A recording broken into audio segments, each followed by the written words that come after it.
Sa good vibes, mga driver sang depasahero nga jeep sa Alangilan ang nakapamen sa rasang paagi kung paano makakinot sa kwarta, labi na nga iwat ang pasahero kag nagamahal ang krudo. May report si Romeo Subaldo.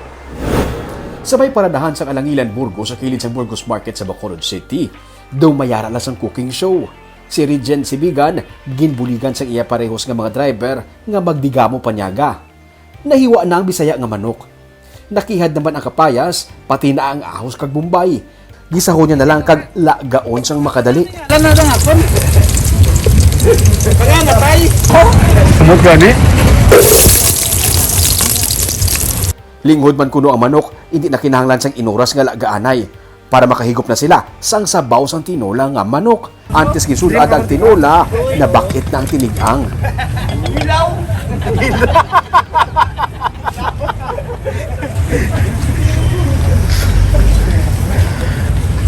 Ilaw, ang tinigang ulang sabaw. Kusinero ng way hinungdan.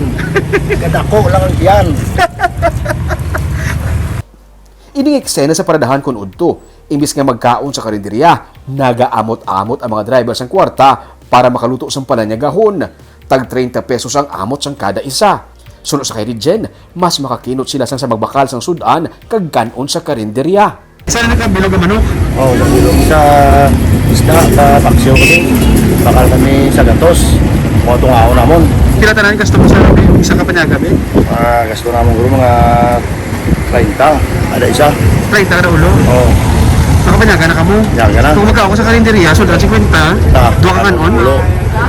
Dua Sa ka 20? kung gutupon ako akaon, 20. Oo. Ito nga, gid. Gitsuguran ininila sang nagpandemic. Sa kada driver, isa na lang kuno subong kabiyahe padulhog sa Bacolod kag pasaka sa Alangilan. Jutay na nakatama sang pasahero. Dugangan pa sang semanal nga saka sa bilisang diesel. Halos wala na sila sa may mapauli nga kwarta sa ilatag sa kapamilya. Gani kinahanglan nga magkinot. Ang kwarta namon, isa lang takla dyan dulog. Kwarta namon, dagan lang utso. Ito kung nga namon 4 bilhin. Ang kailangan namon 4, kaya na. Paano pa manatag mo sa asawa mo? Kaya na mula na kung may duro sobrada, muna mato, dua gato, sumuna. Sa sinikuno nga panahon, papisan-pisan, kanya-kanyang diskarte para mabuhi ang kada pamilya.